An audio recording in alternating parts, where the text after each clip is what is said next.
Caroline Dowd-Higgins. Thank you for listening to Your Working Life, my podcast series featuring thought leaders in the career and personal growth arena.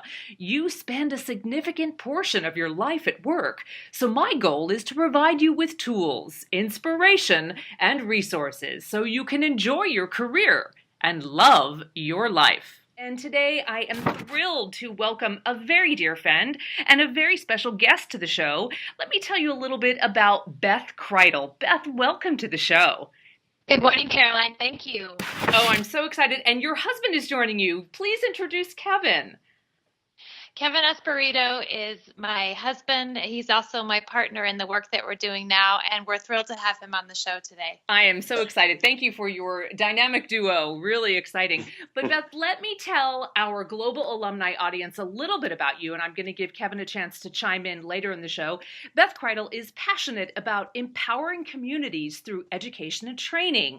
In her role as a volunteer co-director for the Golden West Humanitarian Foundation, she supports the sustainability and expansion of the Swim for Life program with the local team in central Vietnam.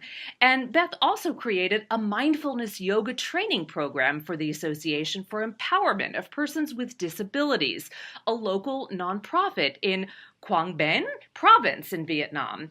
And additionally, she offers career education programs and developed a new course for the students at Quang Binh University prior to her work in Vietnam. Now, Beth and I go way back, so we were contemporaries at the Indiana University's Career Development Center, where she was associate director, and then she moved on to executive director of Seattle University's Career Services. So always good to have a fellow career development professional on the show. But Beth, the reason why I'm so excited about your story and Kevin's story is you have had a major career and life shift, and you and Kevin really pressed pause on your extraordinary, vibrant careers and decided to take on this new life and career adventure in Vietnam. So tell the story, please.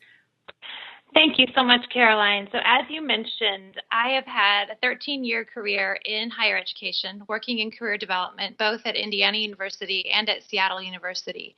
And in my time at Seattle University, I was offered the chance to go on a faculty staff immersion trip to Nicaragua. And during that time, I was exposed to a level of poverty that I truly didn't know existed on the earth. And it really turned my world upside down. It left me asking questions and wondering how could this reality coexist alongside the world that I live in the United States. So I came back and talked to my husband, Kevin, and told him I was wrestling with this and grappling with it and wasn't sure where this was leading me, but I knew I couldn't go back to my life as usual in the US. I couldn't pretend like I hadn't been exposed to this. So we together started to discuss this. And at that time, Kevin shared with me that he, already being aware as well of extreme poverty, had also always had an interest in living abroad.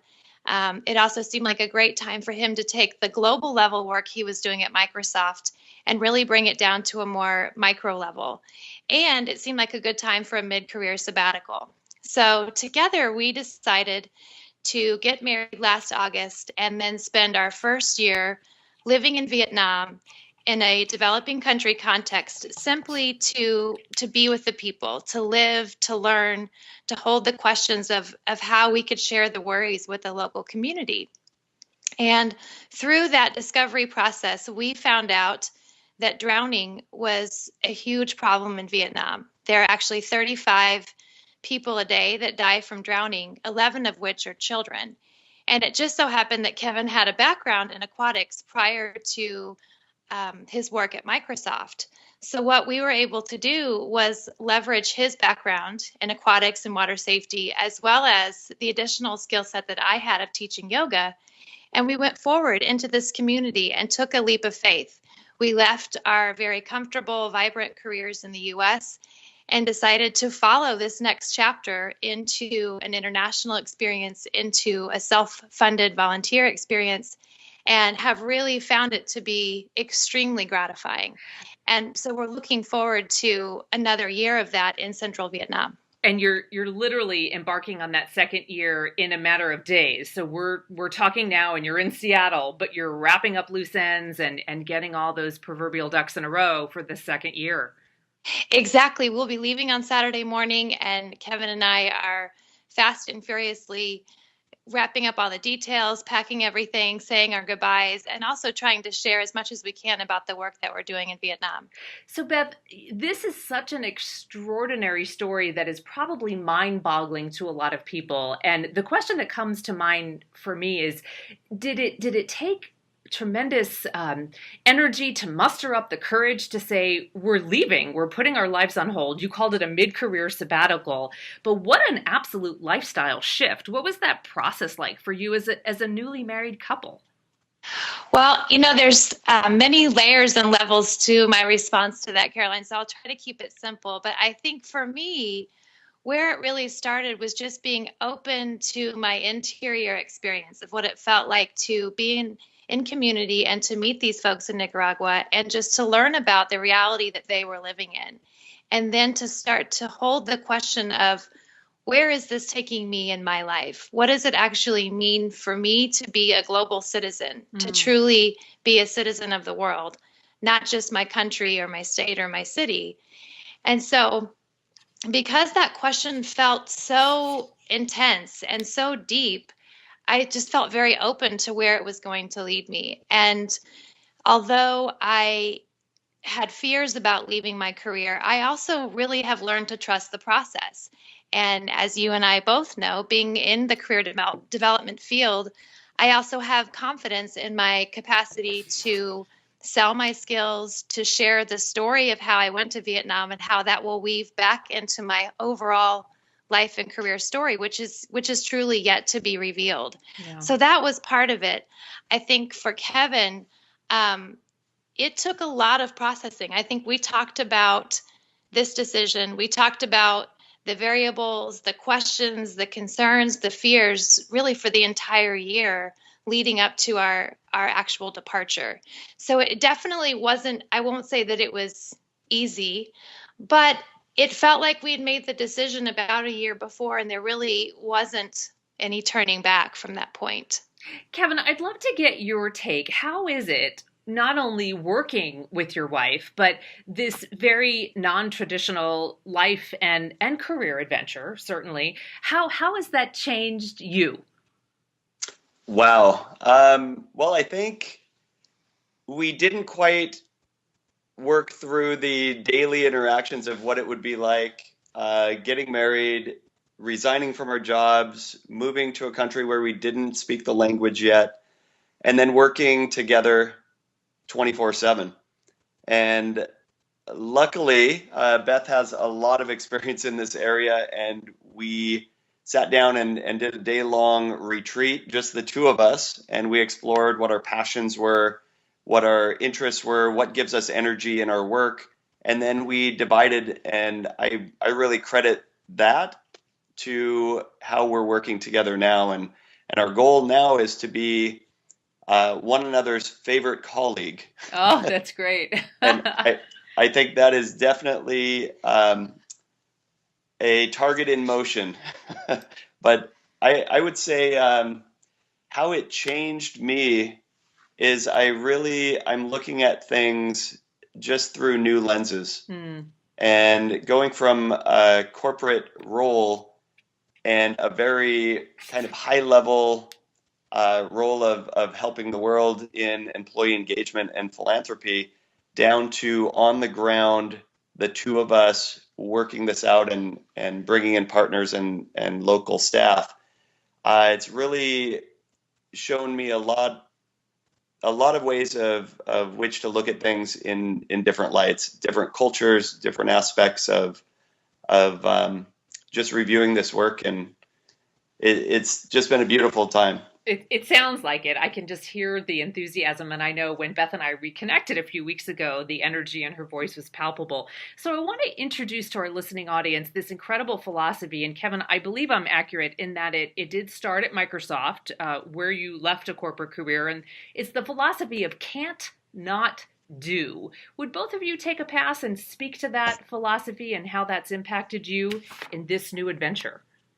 Yes, so it started with a Microsoft alumni named Paul Shoemaker, and he wrote a book that just came out last year named Can't Not Do. And it's really about finding um, that drive, that inner drive to determine what some people might call purpose. Hmm. And it's not only a kind of guidebook on finding what your purpose might be, but it's a book to take you into that first step of action. And this really resonated well with me as we were going through this process because every time we spoke with someone new, it seemed like stars were aligning. And it seemed like we were just being drawn to this work. And it was something that we just knew was right. We knew that it was the right thing to do. We knew that we belonged there and we just had to do this. It's something we couldn't not do. That's awesome. So it was definitely a gut check. Beth, did you have that same feeling? Yeah, I did, Caroline. And for me, it's really about opening yourself up to asking the question of what is my can't not do moment right Yeah. now? And I see that as kind of an ongoing process and an ongoing question because it may be that at this point in your life you want to make a change or you want to let go of something. Or for us, we decided to leave our jobs and go volunteer in Vietnam and live in a developing country context. But I think of it as really a process of deep self-reflection that takes place on an ongoing basis and allows people to tap into their deepest, truest desires. Love it. Something really resonated with me. I wrote it down when you said this is allowing you to really be a global citizen in such a different way. And I know certainly that is part of your education, Beth, but also your work in higher education, this philosophy that we're grooming and educating and growing global citizens. And I know, Kevin, that has resonated with you in Microsoft and beyond. Do you feel like you're making a difference? Absolutely. I think first and foremost, I feel that I am being changed. And part of this was truly a decision for my own development and my own growth and my own transformation. And so living in a completely different culture, a new language, but also a new way of thinking about yourself inside your own family and inside your own culture, a different way of approaching time, a different way of approaching planning and getting work done. I have not only felt like I've grown a lot, but I also feel like I have been given a chance to thrive inside of that environment. And so the local community has not only welcomed us and continued to show enthusiasm and great interest in getting to know us, but they've also asked us to get involved in different projects in the community. So for example, that is where the yoga program came into play, where I was actually sought out to start that program. And the same thing with the university, where I was approached and asked to help them develop some career programs for the students. So I think becoming a global citizen is an ongoing, lifelong process, but it certainly is helpful to not only be abroad, but also to see what's happening at home through a different lens and to really kind of critically evaluate what is happening in the US and what are our values and how do those land in the rest of the world. So it's been a very challenging and exciting time. Beth, I'd love for you to connect some dots to what you have studied at university, both at High Point and at Indiana University, earning the variety of degrees that you have under your belt. And Kevin, you too, and how this academic experience is now translating into this life and career experience, because so many of our listeners think about the career and the life journey as linear, and I think the three of us would agree that it is circuitous, and I think that's a wonderful thing. Fantastic. So thank you, Caroline, for that question. For me, I started off with an undergraduate degree in French and International Business at High Point University, as you mentioned. And I started off my career in entry-level positions within human resources. And I felt like the business background prepared me for that However, I felt like something was really missing, and I wanted something deeper. I wanted a deeper connection with people. I just didn't feel that sense of satisfaction in my early years of my career. And so that's what led me to pursue degrees in counseling from Indiana University. And through the counseling programs, I was introduced to career development, which really drew me in. And I think a lot of that is around my capacity to see potential in other people and the joy that I get to help cultivate that, to help others see their strengths and to empower them to go out in the world and to make an impact and make a difference. So from that point of view, the counseling has been very helpful, of course, in the career development world. However, there's a lot of those transferable skills that we talk about in our work. And the capacity to listen openly without judgment, has been a huge help to me working in a new culture and a new environment and working in Vietnam. I never thought that my international business degree and my French degrees would come into play. I just figured, well, those were really interesting. I was passionate about it as an undergrad. And, those are experiences I will always have and take with me. But it's been kind of a full circle process to actually go and live abroad again. Yeah. And I have been able to use my French a little bit in Vietnam, but just having the blueprint of learning another language has been really helpful in my attempt to learn Vietnamese, which I will say is very challenging, but I am at least acquiring an extremely basic level there. And then the international business degree has also come into play just in terms of giving those systems of thinking about, comparing our economies and comparing our culture, comparing our communication. Right. So it's been a really joyous ride, and I think I will continue to see how it's all going to unfold and weave together. Kevin, any aha moments for you about the transferable skills from the professional world or perhaps your academic career? Yeah, I'm not sure about the general liberal arts degree, but the 16 years at Microsoft, definitely a lot of transferable skills. Yeah. And I would say every employee is instilled with this global thinking and really being a global citizen and this feeling of diversity is best. And the idea of thinking globally and acting locally, it just took on a whole new meaning when we're actually hyper local, trying to learn the language and trying to do business at that level. So I would say definitely transferable skills from Microsoft, and it's helped me to push into this new area, new area of life. That's exciting. So Beth, here's a question. I believe in this concept of failing forward fast and often to really expand our risk tolerance. Have you and Kevin, either independently or together, experienced anything that was whoa, we had no idea that was coming? It was, I don't want to say necessarily a failure, but an absolute surprise that really stretched your limits. Well, there are many examples I could draw from. I'm trying to think of one that may be most relevant for our conversation here. I think, for me, one of the attributes I take coming from a Western culture, coming from the U.S., is the only way I know how to get any work done is to create a plan and work that plan. And so in Vietnam, where the approach to time is maybe not necessarily as linear, and things are more fluid, I won't say I assumed that they would be responsive to my style, but I did learn a lot about how to put plans, put ideas out there, but to be able to create the space for them to disagree or to give feedback. So in Vietnam, the communication tends to be very indirect. There's absolutely a tendency to focus only on the positive. So it's really an art form to create the opportunity for folks to speak into what you're saying and actually be able to disagree or to give a different idea. So one of the things we learned really early on was to ask the question, what do you think is best? And so that really helped us to navigate a lot of meetings with government partners, with local nonprofits, with friends, So I would say that was one of the learning moments for me.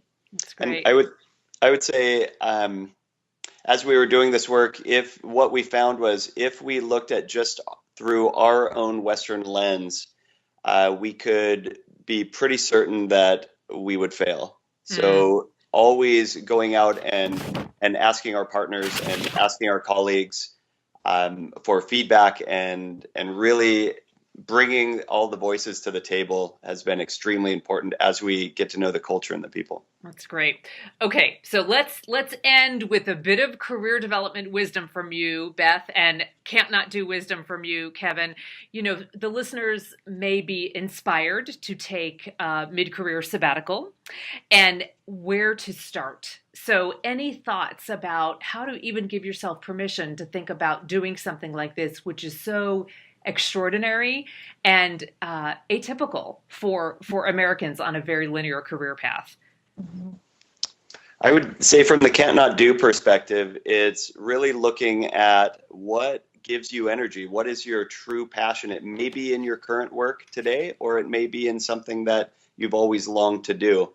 And then looking at what the world needs and tying those two together.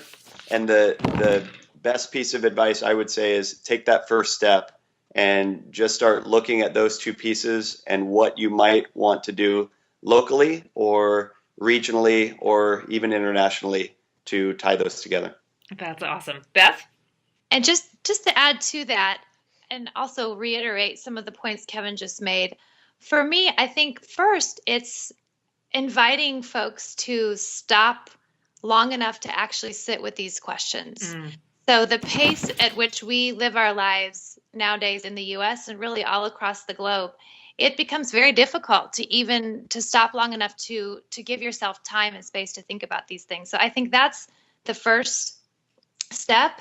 And then it's really getting in touch with your deepest desires and allowing yourself to just freely answer those questions, whether it's through writing, whether it's through talking it out with a family or a coach, whether it's just meditating and thinking about those questions.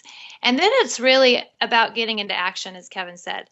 And I think opening up all the doors. So just looking at all the possibilities, trying to be completely free to consider anything that may come up. And then from there to create step-by-step action plans so that you really can turn this dream or this reflection into a reality. And I think along the way, it's about finding those key people and those key connections, whether those are mentors, their friends, their colleagues who are living in other cultures or in other circumstances, to also allow them to speak into your life, to speak into the gifts and talents and strengths they see that you have, and maybe to also share with you about opportunities they know about that may be connected to those. That's truly how we ended up in Vietnam. That's incredible. I want to mention, Beth, you have an extraordinary blog called flowingwithpurpose.com. Very easy to find, flowingwithpurpose.com. I highly recommend it. And you've got some wonderful links via that blog that lead us to the great work that you're doing. And we will share those widely within the podcast.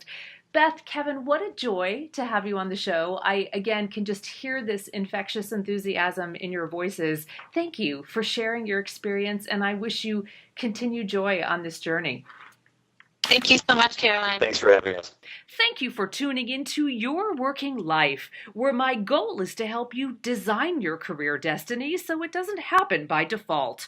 Career and life satisfaction is possible, and it's time to embrace what you love doing so you can do more of it. My show is now available on iTunes, YouTube, Podbean, and Stitcher. Leave a comment because I always appreciate hearing from my listeners. I'm Caroline Dowd-Higgins. Take good care.